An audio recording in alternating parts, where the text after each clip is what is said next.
Here's one thing all you partisans should agree on. If you're a Republican, you should say, hey, Trump, you don't need to say things that make people hate Harris for me to vote for you. If you're a Democrat, you should be saying, hey, you don't need to suggest that these people are going to destroy the country and make people hate them for me to vote for you.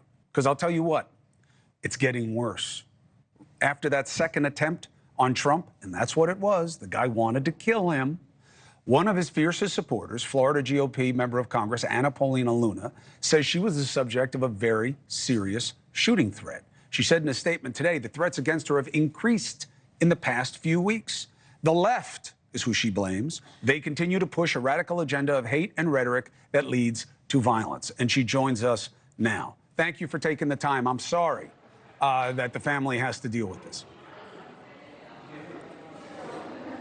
Thank you. Yeah, it's been a wild, couple of weeks, but what I can tell you is even just earlier today, already we had that one threat come in, and then we got another one as well. And so the rhetoric that continues to be pushed, when you label people a threat to democracy, when you call people like myself, who simply are trying to represent people that feel disenfranchised from Washington, as MAGA extremists, we get, unfortunately, these types of responses, and so we are taking it very seriously. But, I want to remind people up here in Washington, we're human beings too. I have a family, I have a young son, and to have my information be publicly solicited for strangers to send threatening packages to my home, to receive some of the threats that we've received, no one should ever have to go through that. Do you think that Trump is missing an opportunity, given that he's been targeted not once but twice, to be the guy who wants to see a change and say, look, I'm not going to say the kinds of things that I have been saying before because this is too much. Obviously, too many of you can't separate speech from action, so we have to get to a better place. I'll be part of that. Do you think he's missing an opportunity? I think that he's tried on a number of occasions. I know at the RNC he spoke about unity, and he has changed his messaging a bit, but what I will say is it's really hard. I even actually have faced this also.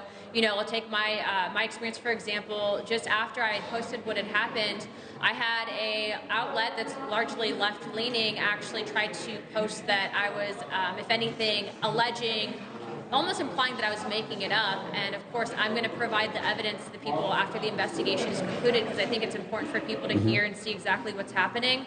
But again, it's hard because there's so much online that I feel like journalism has turned more into opinion columns instead of reporting the facts. Now, I, would never betray a confidence, but I told you I was going to betray this one. Is it true that you believe that as a member of Congress, you are more worried for your safety than you were in the military, and why? I feel like as a member of Congress that right now, especially being that we're at home, what we're experiencing is something that you would see and unfortunately expect as far as harm is concerned. I will say that myself, I'm not a combat veteran, but my husband saw combat. When you have my husband afraid for my safety because you have people threatening to shoot me and you have people threatening to harm, send harmful packages to my home, of course I'm going to feel like that. It doesn't feel safe right now to be in politics, and I really want to emphasize that we're at a point in American history where you have people afraid to come to work. Obviously, I'm up for the job. Obviously, I'm here to serve. I'm not going to be intimidated or threatened into backing down, but the fact is that this is becoming very escalated, and I can't emphasize this enough. If the rhetoric doesn't calm down, someone will get killed, and I hope it's not President Trump. We've seen that it's been now a second assassination attempt. We're getting threats to our offices. I'm not the only member receiving them. Right. But I think it's important for the American people to know that this is a very real danger we're facing. God forbid we have to deal with anything worse. Do you know this neighbor sending these creepy-ass messages on social media? Do you know him?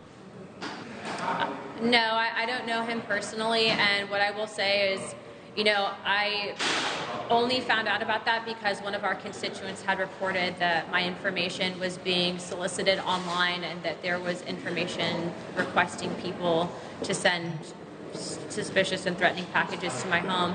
But I think it's more important to note that it took days for even my opponent to respond to that and to condemn it.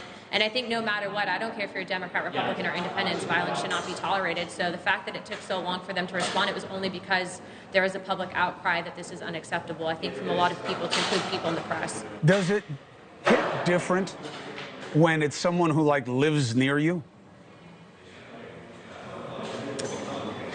I just think it goes to show that it seems like politicians are somewhat dehumanized, and when you're using that type of rhetoric, it's easy to think people are just kind of up here and we're invincible, but at the end of the day, we're human.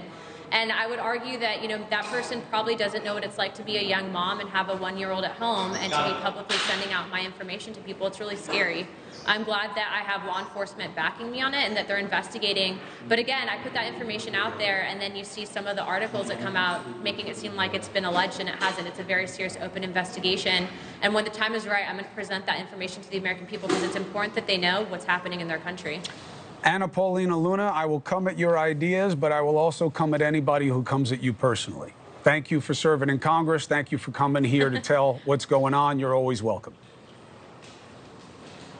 Thank you very much. All right, 4 minutes and 45 seconds. Got to be better.